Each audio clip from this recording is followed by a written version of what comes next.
c'est le journal de Marie. Aujourd'hui on se retrouve pour parler soins, mais aussi littérature avec le magazine 60 millions de consommateurs, le spécial hors série cosmétique. Si vous n'avez pas entendu parler de ce magazine, c'est un magazine qui rassemble et qui présente les produits qui sont nocifs pour notre peau, notre santé ou l'environnement et les produits qui sont totalement bons pour notre peau, notre santé et l'environnement. Tout de suite, j'ai eu un gros a priori sur ces produits car selon moi, des produits capables d'être bons pour notre peau, notre santé et l'environnement sont nécessairement chers, alors qu'en fait, j'ai appris à découvrir que pas du tout. J'ai fait une présélection de tous les produits que présentent 60 millions de consommateurs et j'ai décidé de vous les présenter, donc je les mettrai tous autour et je les indiquerai également en barre d'infos en bas, donc allez checker pour savoir si vous êtes en possession de ces produits ou non. Cependant, dans ma salle de bain, je n'ai pas nécessairement ces produits, j'en ai d'autres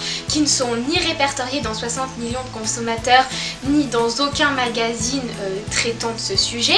J'ai donc décidé de me munir du mémo donné dans le 60 millions de consommateurs qui répertorie les ingrédients nocifs pour notre peau, notre santé ou notre environnement, c'est la même chanson, et les produits qui sont réellement bons pour nous. Dans cette vidéo, je vais donc me munir de ce petit mémo que je vous montre ici. Il se présente comme ça.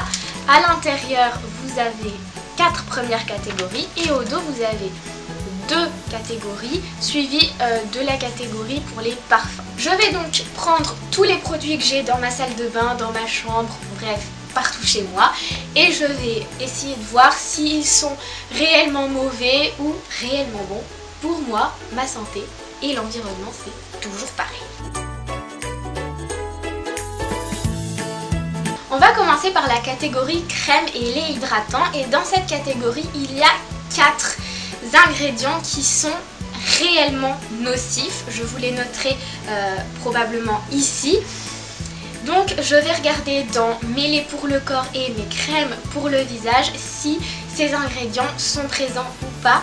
Je rajoute également comme critère la présence d'aluminium et d'alcool, puisque dans les crèmes, selon moi, c'est réellement inutile. Donc on va commencer par l'hydratation du visage et moi j'utilise 2 choses. Tout d'abord donc cette crème que je tiens à l'envers, cette crème de La Roche-Posay donc que je vous montre ici, l'Hydraphase qui est extrêmement hydratante, et j'utilise ensuite une eau de rose qui vient du Maroc.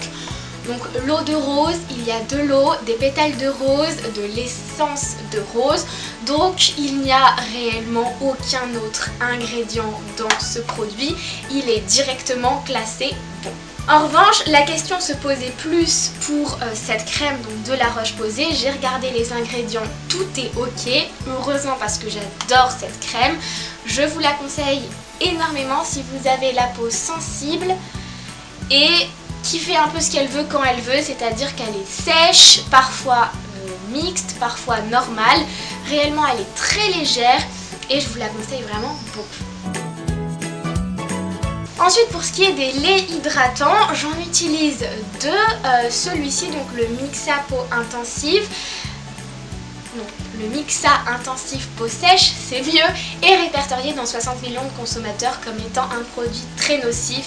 Donc, j'ai envie de vous dire poubelle. Mon deuxième lait pour le corps est le lait corporel de chez Placentor Végétal. Je l'avais acheté en parapharmacie et il contient donc 400 ml de produit et je l'avais eu pour 9,90 €, quelque chose comme ça.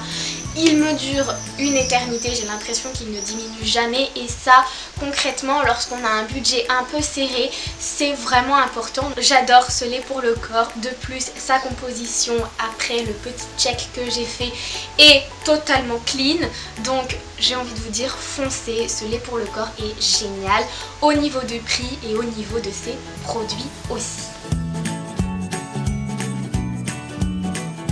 Passons maintenant à la catégorie gel douche. Dans cette catégorie, il y a 3 ingrédients à éviter selon 60 millions de consommateurs. Pareil, je vous les mettrai juste là. Malheureusement, dans mon gel douche préféré, donc qui est le Cadom crème douche et bain sur gras au beurre de karité et huile d'amande douce bio, il y a un ingrédient qui est classé rouge, donc il n'est pas répertorié dans 60 millions de consommateurs, mais dans le mémo, l'ingrédient est classé rouge. L'ingrédient qui pose problème est un polluant.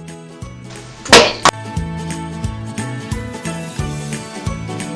La prochaine catégorie est la catégorie dentifrice et dans le mémo de 60 millions de consommateurs, il y a 2 produits qu'il faut absolument éviter dans les dentifrices. Personnellement, je n'ai plus la boîte de mon dentifrice, donc je ne sais pas s'il est bon ou mauvais. Il n'est pas répertorié en plus dans 60 millions de consommateurs, donc j'essaierai la prochaine fois que j'irai faire mes courses de regarder réellement sa composition sur le carton. En revanche, je peux vous dire celui que 60 millions de consommateurs recommandent, qui est donc le moins cher et le plus qualitatif. Donc je vous le mettrai juste ici. Probablement que je me tournerai vers lui si jamais je n'en trouve pas un moins cher, sans ingrédients nocifs évidemment.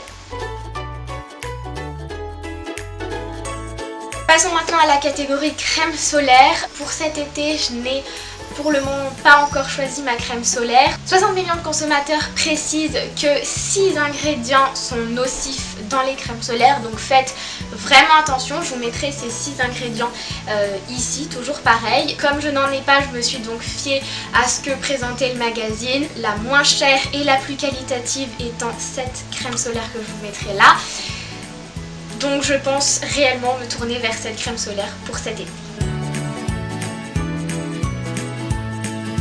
Passons maintenant à la catégorie déodorant. Ici, 60 millions de consommateurs précisent que 2 ingrédients sont nocifs. Je vous les indiquerai ici.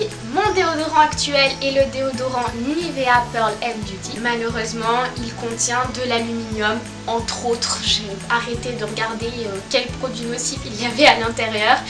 Donc je le savais déjà, je n'allais pas le racheter puisque je savais qu'il y avait de l'aluminium déjà dès le début, avant que 60 millions de consommateurs ne sortent. Je l'aime énormément, c'est un des rares déodorants qui fonctionne avec moi. Malheureusement, je vais devoir le jeter à la poubelle.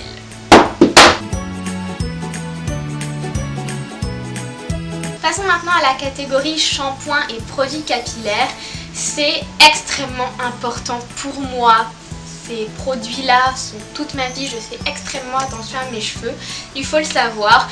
Et dans 60 millions de consommateurs, les shampoings présentés ne sont que des shampoings pour cheveux normaux. Or moi j'ai les cheveux secs et bouclés, donc je dois forcément me tourner vers des shampoings qui sont plus des soins que des shampoings normaux. En ce moment donc j'utilise cette nouvelle gamme, donc c'est de chez L'Oréal Paris, donc, je vais vous montrer, c'est celle-ci, qui est apparemment donc sans silicone, sans parabènes et sans colorant. C'est vraiment un shampoing qui est vraiment très bien. Je le teste depuis maintenant 2 semaines. Donc le shampoing et l'après-shampoing, je n'ai pas acheté le masque. J'en suis très contente. Et dans le mémo donc de 60 millions de consommateurs, un seul ingrédient est nocif selon eux. Donc je vous le mettrai juste là et il n'est pas présent dans ces shampoings et après-shampoings. Je peux donc vous les conseiller si vous avez les cheveux secs ou bouclés, frisés. Je pense que ça vous conviendrait, même si, je le répète encore, ce n'est pas le meilleur shampoing que j'ai testé au monde. J'ai fini de vous présenter les produits donc, que j'avais dans ma salle de bain et qui ne sont pas répertoriés dans 60 millions de consommateurs.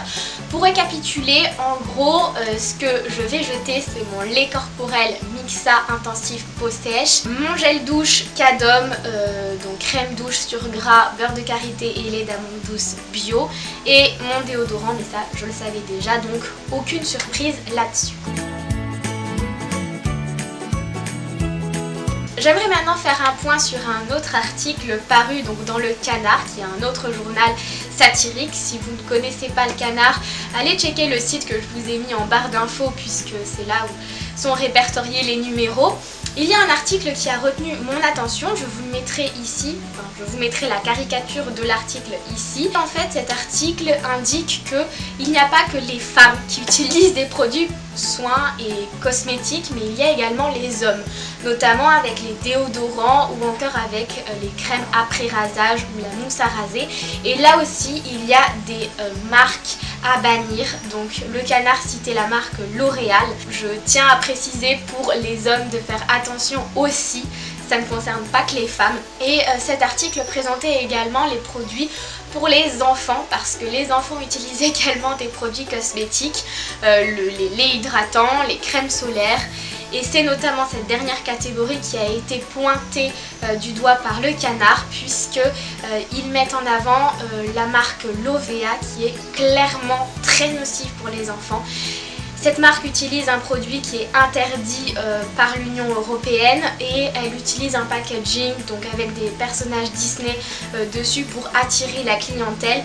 Donc faites vraiment attention si vous avez des enfants, des petites sœurs ou quoi, que vous utilisez la crème solaire pour enfants. Il faut réellement regarder aussi la composition, même si 60 millions de consommateurs n'en parlent pas. Cette vidéo est maintenant terminée, j'espère qu'elle vous a plu. Si vous avez envie de voir ma sélection avec les produits masculins que j'emprunterai à mon frère, mon copain ou mon père si besoin, dites-le moi en commentaire. N'oubliez pas de vous abonner si cette vidéo vous a plu et de laisser un pouce en l'air. J'espère vous revoir très vite et je vous dis à bientôt. Ciao!